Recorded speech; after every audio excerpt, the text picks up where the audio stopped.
Steve Cook for CMO.com by Adobe. We're at the CMO Leadership Innovation Conference 2015 in McLean, Virginia, and I'm here with Daina Middleton. Hi, nice to meet you, Steve. Nice to meet you. Daina's going to be speaking later today. Daina is the Global Head of Business Marketing at Twitter. Correct. So hopefully we'll have a lot of hashtag tweets coming out of this interview.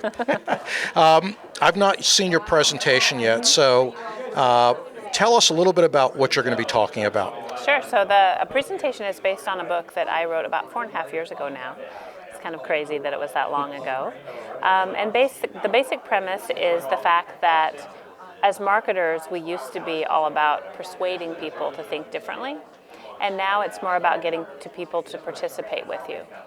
So I'll set up that context and that pretext and just explain that there actually is a formula for participation, like we all were trained in the formula for persuasion. And then we're going to dive deep into a topic that's bigger than marketing, and that is there are values that a company needs to have in order to really support this new way of marketing, especially since marketing touches so many parts of the organization. And it's been great this morning to hear the conversations that were occurring. A lot of these things came up, like supporting your employees for risk-taking and embracing failure in the pursuit of results, testing and learning.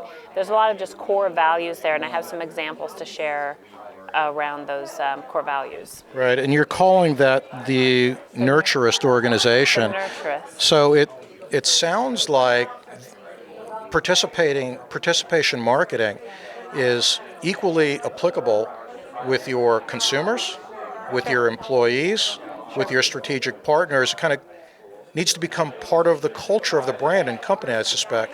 Yes, you know what was interesting when I did all the research historically about marketing is one thing that came up repeatedly, and I think this is probably no accident. In fact, there were two books that were really seminal in and instrumental in kind of forcing and framing the language that we all use as marketers. So targeting, they're all war-based metaphors. And that was Jack Trout and Al Reese produced a book called Positioning in the 80s, and I used this book religiously when I was a marketer.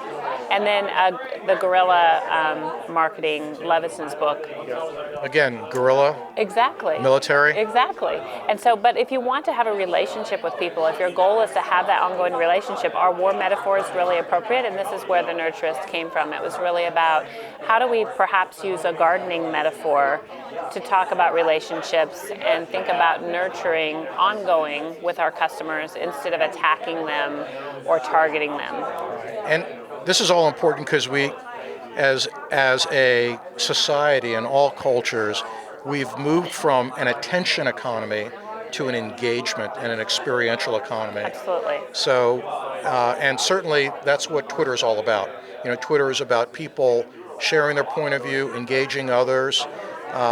Tell us about Twitter and how your book and what you're going to be talking about this afternoon, how is that impacting Twitter as a brand? Yeah, so and a company. You know, it's I would call it the participation age because the book is called Marketing in the Participation Age. So absolutely, it is that engagement. I would never have predicted 4.5 years ago that I would end up at Twitter. You know, it's one of those strange things that happens. But if you look at the value proposition of Twitter, the fact that it's a platform that allows people to discover, it's a flat, empowering platform. No one has more power than one another on the platform, and the fact that it allows people to engage with people who have similar passions, that's the formula in my book. It's the value proposition of Twitter. It couldn't be more intertwined, and therefore, when the decision point came to choose to join Twitter, it was one of the key factors on why I said, you know, this is the right place for me. I'll tell you a funny Twitter story. So I was the CMO at Samsung North America in 2007 and 2008, and I remember my social media person from our agency running into my office with her Samsung smartphone saying, you got to check out this new social media platform called Twitter. I hadn't heard of Twitter yet. And I said, show me what's on it. And we went through a couple of tweets and people were talking about, I'm hungry, so I'm looking at my refrigerator and I think I'll have that hamburger. And I said, tell me how this is relevant for Samsung. And she got it. She totally get it. I didn't get it, but I got at Stephen Cook, and there are a lot of Stephen Cooks out there. So I was able to get it early on. She forced me to get my handle. but now I use Twitter religiously, not only to share my point of view and articles or other pieces that I think are interesting for my community, but it's a great way to stay in touch with people that, some of which I will never meet.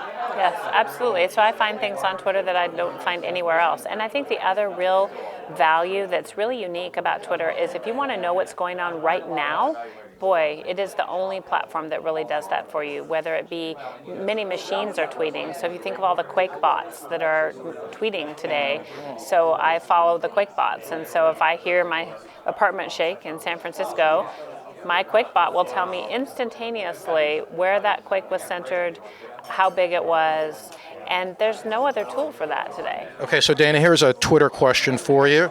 The Pope happens to be in Washington, D.C. Yes, today.